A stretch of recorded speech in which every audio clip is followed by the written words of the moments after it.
Bonsoir à tous, bienvenue dans votre émission, votre projet pour la Réunion. On reçoit ce soir Georges Harriman. Bonsoir. Bonsoir. J'allais dire, en tout cas, il y a une chose que je découvre, que je confirme, qui sont chez vous. Toutes les décisions prises par le gouvernement, c'est pas les décisions qui vous plaisent. Non, non. Soit il prend après de retard, soit il prend à notre encontre, quoi, contre nous. Et de toute façon, Mandela a bien dit, tout ce qui est fait pour vous, sans vous, est contre vous. Et c'est exactement ce que le gouvernement fait. Tout ce qu'il prend comme décision va à l'encontre de la population, des Français. Alors, il y a une décision que je voulais voir. Apparemment, il est prévu de verser 277 euros aux familles, oui ou non? Quelle famille? Si personne n'est au courant, il entend parler, c'est des langages électoraux. À quelle famille c'est versé? On ne sait pas voilà, comment, quelles conditions. J'ai essayé de savoir et j'ai pas trouvé non plus. Nous, aujourd'hui, on est dans l'impossible de savoir. On promet de verser des virements pour les retraités, des virements pour les gens pauvres, tout ça, mais c'est. Moi, je dis, moi, qui parmi les pauvres a demandé au gouvernement de donner de l'argent? Personne n'a demandé. C'est lui qui est en train de prendre une décision pour donner de l'argent en parole, quoi, en parole, mais sans faire un geste. Mais après, on dit que les gens sont assistés. Mais personne, à ma connaissance, les gens que je côtoie, n'a jamais demandé dans les bureaux, mais il veut des 50 euros, ou bien il veut 217 euros, il demande pas ça. Donc, tu vas en avoir un avenir meilleur, une dignité, vivre correctement. Alors là, le débat qui va se poser en marge du débat sur le budget de 2026, c'est qu'est-ce qui va être donné au moins ou au plus au moins aisés de cette société française. Est-ce qu'on va verser la prime de solidarité comme la prime de Noël comme Oui, le gouvernement prend une décision, puis la prime de Noël va être supprimée à ceux qui n'ont pas d'enfants. Peut-être pour eux, c'est une vision de bonne chose, mais moi, je suis aussi un peu contre l'assistanat, c'est sûr. Mais peut-être avant de prendre une décision comme ça, peut-être essayer de discuter, essayer d'amorcer un dialogue. Ce que je trouve dommage, c'est qu'ils le suppriment, mais pourquoi l'annoncer seulement à Voilà. un mois Des de élections. Noël? Des élections. Enfin, Ouais. Non, mais je crois que cette année, ils vont le donner, mais l'année prochaine, ça sera supprimé. Ah, Mais d'accord. là encore, j'entends une bonne chose. Par exemple, et là, le gouvernement dit, j'entends les bruits qui courent, ils vont essayer de mettre en place l'allocation unique, sociale unique. Oui. Moi, ça fait des années que j'en parle. Moi, j'appelle ça un revenu parental. C'était peut-être utile. Mais là encore, on fait attention au piège que nous met dedans. Parce qu'en donnant une allocation sociale unique, ben, la personne peut gagner aide logement, RSA, intercompte. Ça fait que pour voir une famille gagne 4 000, 5 000 euros. Là, parce qu'on va dire, oh, ben, cette famille-là, ben, il est trop assisté, ou bien il faudra qu'il passe par On l'impôt. va réduire Voilà. le montant. Voilà. Et puis, il y a un danger que je constate. L'État est en train de préparer ce que l'Europe veut absolument mettre en place, c'est le revenu, Social universel. voilà, à toutes les familles. C'est un petit peu le salaire qu'on va verser aux parents Voilà. pour l'éducation de leur enfant. Oui, mais ça, si c'est fait dans la bonne mise en œuvre, dans la bonne application, ça peut être une bonne chose. Parce que moi, je n'aime pas mieux que les gens vivent au moins décemment, mais puis un suivi. Oui, mais ça veut dire aussi qu'on va réduire un certain nombre de revenus déjà dédiés aux familles à une portion réduite. Ah ben, il n'y a rien sans rien. L'État donne d'un côté, mais parce qu'il ne dit pas de l'autre côté, il explique longtemps. Ouais. C'est pour ça que j'ai dit que, par exemple, le RSA, mais qui aujourd'hui a fait le bilan du RSA? Qui aujourd'hui a parlé, quand un personne arrive à 25 ans, on lui dit, ah, va au CCAS, va à la mairie, fais une demande de RSA. Mais on ne l'explique pas au début, en réunion, l'information, que tu vas avoir le RSA, voilà à quoi tu exposes, tes droits, tes devoirs. On ne dit rien. Après avoir donné de l'argent, là, pour me dire, monsieur, vous êtes RSA, vous avez le droit de faire ceci, faire cela. Pourquoi ne pas dire avant? Pareil pour le revenu qui va se poser en place. Là, on ne dit rien aux familles, on va donner un revenu unique. Dans quelles conditions? Combien? Et vous serez exposé à quoi? Et ce qui est encore plus drôle, j'allais dire, si ça pouvait être drôle dans ce que je vais dire, c'est que si le budget 2026 n'est pas voté, Et ça, c'est notre encore. l'année prochaine, On est en pleine régression. il y a beaucoup de choses qui risquent de ne pas se faire. C'est une année électorale très, très chaude. En plus, la pauvreté va multiplier par 3, par 4, parce que avec le budget qu'on annonce, il va être coupé à droite, coupé à gauche, je ne sais pas qui va gagner quoi. Là, ils ont réussi à batailler entre eux pour continuer à obtenir l'ODEOM. L'ODEOM, ils ont réussi à maintenir. Mais ce qui va dire, c'est d'autres budgets, c'est pas maintenir. Moi, ce qui m'interpelle aujourd'hui, c'est que tous les RSA de La Réunion, il y a 100 000 RSA environ à La Réunion, bénéficiaires des RSA. Tous ces RSA-là c'est le budget du RSA, ils doivent payer 20% du RSA pour le logement. Ça fait une trentaine d'années qu'on touche à La Réunion les RMI RSA. Qui a fait le bilan de cette somme qui a été engagée dans le logement? Qui a eu le logement? Combien les RSA a bénéficié et combien de sommes ont été gagnées? Ça fait 200 millions, 300 millions par an qui étaient gardés sur le RSA par conseil général pour pouvoir aider les gens dans le logement. Où est le bilan? Président du bilan. Mais c'est ce qu'on fait. On prend 200 millions, 300 millions sur le budget RSA et pour faire le logement et on diminue le LBU. D'un côté, le gouvernement diminue le LBU de l'autre côté. Donc, c'est une façon de dire qu'on vous a aidé, on donne les gens à La Réunion, mais les gens continuent à piétiner, à cracher sur ceux qui n'ont rien demandé, quoi. Alors, la LBU, qui est la ligne budgétaire. Oui, c'est pour le bâtiment, pour le logement, unique, pour oui. C'est vrai qu'il est passé. Je ne sais pas s'il est toujours à 100 millions d'ailleurs. Il a baissé, il a diminué parce que l'argent du budget du RSA, c'est à compenser. Donc, on baisse le LBU pour prendre sur le RSA. Voilà. C'est tout. C'est encore toujours un jeu de chaises musicales. Personne ne sait, on prend le temps d'expliquer. On a des élus pour ça, pour expliquer aux gens. On a des députés pour ceci, d'expliquer aux gens. Mais à quel moment ils font des réunions populaires, des réunions où tout le monde doit être informé? Ça, je vous dis, la réunion, volontairement, on garde les gens dans l'inculture, dans le manque d'information parce qu'ils n'avancent pas. Ils ne peuvent pas avancer. Oui, mais même à la rigueur, si les gens ont l'information, je ne vois pas les gens réagir, je ne vois pas les gens aller contester. Et en politique, que ce soit des politiques qui sont pour le gouvernement ou contre le gouvernement, hormis un communiqué aux rédactions, c'est donc, tout. Oui, voilà. Un communiqué, dire voilà, on n'est pas d'accord, on est d'accord, pas ça. Et ça, les gens certifient ça. Encore, ceux qui peuvent lire, mais ceux qui ne peuvent pas lire, ils entendent les faits. Ah bon, on a fait ça? Ah bon, la radio a parlé de ça? Ouais. Il n'y a pas eu de débat de société, il n'y a pas eu de référendum. Tout est fait sans l'accord de tout le monde. Donc, encore une fois, comme on le voit actuellement, la situation n'est pas au mieux et même en train de se dégrader. C'est en pire. On est en pleine régression. De toute façon, régression financière, régression sociale, régression morale. On est tout en phase de régression. Là, au lieu de développer davantage, soi-disant, avec le pognon, le budget, la Réunion est en train de prendre la pente de déclin. Quoi. Et je vous dis, on est à 2 pas de la misère. Là. On a encore la pauvreté, on a encore un petit bout de 2 pas, encore un petit effort, on va capoter dans la misère. Alors, la question aujourd'hui, d'abord, les primes de fin d'année, hein, on en a parlé, il y a surtout la prime de Noël. Oui, c'est ça. Cette prime de Noël-là, moi, s'il prend une décision, il faut peut-être prendre du temps pour expliquer. Alors, la prime de Noël, généralement, c'est autour de 150 €. 150 €. Ouais. Il faut prendre le temps d'expliquer. D'abord, la prime de Noël, il faut expliquer une chose. Pourquoi je dis la prime de Noël? Parce que je ne sais pas qui c'est qui a avancé que 277 € sera versé à toutes les familles. C'est ça qui m'a... C'est faux. C'est versé à toutes les familles. Non. Et je dis, mais comment on peut sortir une information de ce genre sans aucune... Les élections approchent, il faut qu'on trouve des mensonges, il faut dire, on va les couleuvres à des gens qui sont incrédules, donc on dit n'importe quoi, et bien on va voter, on dit, le gouvernement a décidé ça, il faut voter pour qu'il reste en place, on gagne notre argent, et c'est ça la ruse, hein, ils prennent nous tellement des idiots, des demeurés, des imbéciles, qu'il faut avaler toutes les couleuvres, c'est ça, à ne pas comprendre les idiots gens. La politique, il faut le mettre de côté, il faut maintenant... essayer de lutter pour vivre soi-même, pour aussi te mettre en vie. Il faut la démocratie, c'est le vote, et encore une fois, mais je peux voter. Il faut aller voter. Comment aujourd'hui voter pour construire quelque chose? Moi, je ne suis pas content, je vote blanc. Je dis je vote parce que je suis content avec vous, je viens voter, c'est mon devoir, j'ai voté gros, mais comme je ne suis pas d'accord avec le projet, aucun ne me correspond, et ça ne me profite pas, mais je vote blanc. Voilà. Comment faire en sorte que le citoyen pèse de nouveau sur les décisions politiques? Vous savez, dans une commune, quand vous avez un certain nombre de personnes qui contestent les décisions d'un maire, qui n'est pas d'accord avec un maire, ben, le maire se met à réfléchir avant de prendre une décision. Il dit, si je prends ça, ils ne votent pas content. Donc, ça donne à réfléchir. Quand vous savez, dans votre commune, il y a tant de votants, ça veut dire qu'ils ne sont pas d'accord. Ils ne sont pas pour moi ni contre moi, mais ils ne sont pas d'accord avec mon projet. Donc, ils vont comprendre avec le temps que ça a un poids dans l'évolution de développement d'une commune ou d'une collectivité, quoi. Alors, aujourd'hui, est-ce que...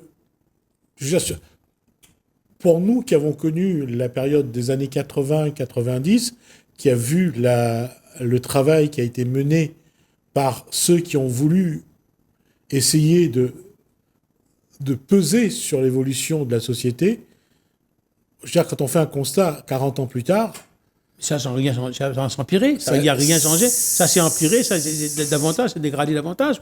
Par exemple, je dis, à La Réunion, j'essaie de comprendre qu'on arrive, on ne trouve pas des gens pour travailler. On ne trouve pas des gens parce qu'il y a un peu de poste-poste. Mais par contre, quand on écoute les informations, on écoute les nouvelles, tous les jours, vous avez des gens qui sont licenciés. Tous les jours, les gens sont licenciés collectivement ou individuellement, ils sont licenciés.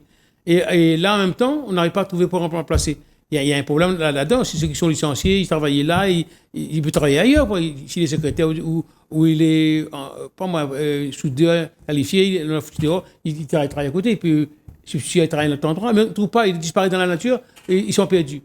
Donc là, il y a un problème à voir. Et moi, je suis aussi qu'on mette en place un genre d'État ou d'État généraux ou un débat entre les PME qui sont les créateurs d'activités à La Réunion, qui peuvent créer beaucoup d'emplois à La Réunion, et les chômeurs, expliquer aux chômeurs pourquoi il n'y a pas d'emploi sur Réunion, pourquoi est-ce que vous êtes trop plein de charges, parce que vous payez trop d'impôts. Donc, à nous, en commun, de voir ce qu'on peut faire. Est-ce qu'il n'y a pas un danger, et c'est ça que je suis en train de voir, les gens, s'ils retrouvent cette envie de travailler comme ils l'avaient, comme on avait vu ça dans les années, jusqu'aux années 90, est-ce que ça ne va pas de nouveau relancer le travail au noir?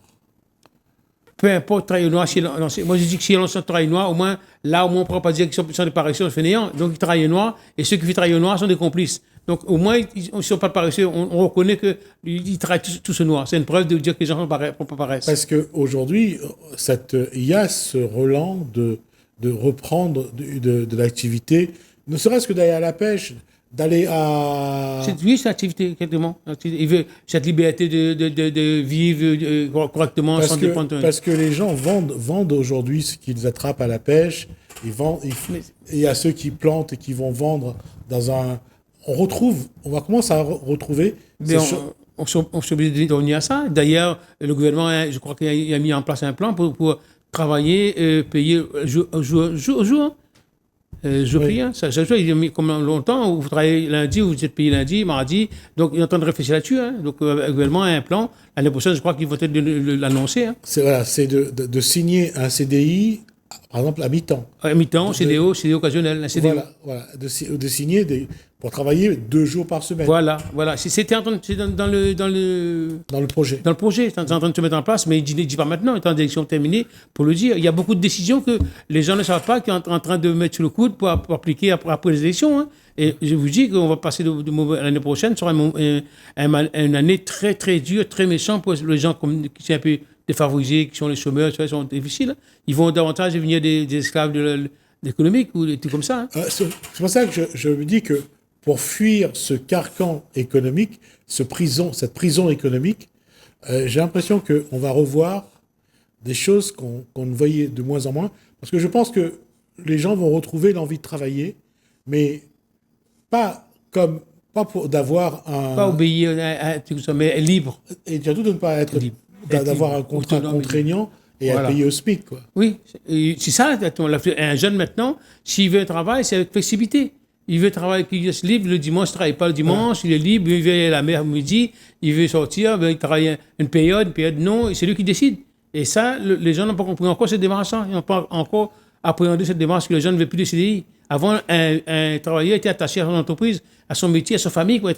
Il maintient son travail parce qu'il croit à son entreprise. Maintenant, le jeune, il dit, j'ai mon diplôme, j'ai mon expérience, je fais mes conditions, si vous ne voulez pas, je ne travaille pas.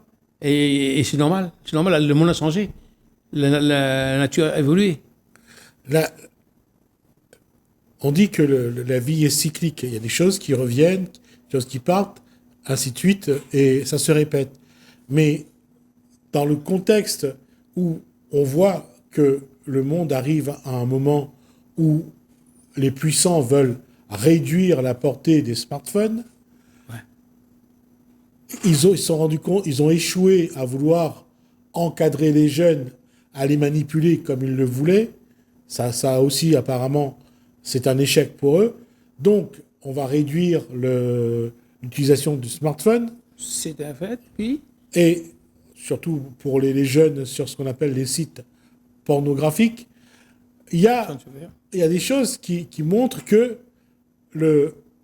ceux qui ont le pouvoir et qui veulent tout contrôler, tout manipuler, ben, ils n'ont pas réussi non plus. J'essaye quand même.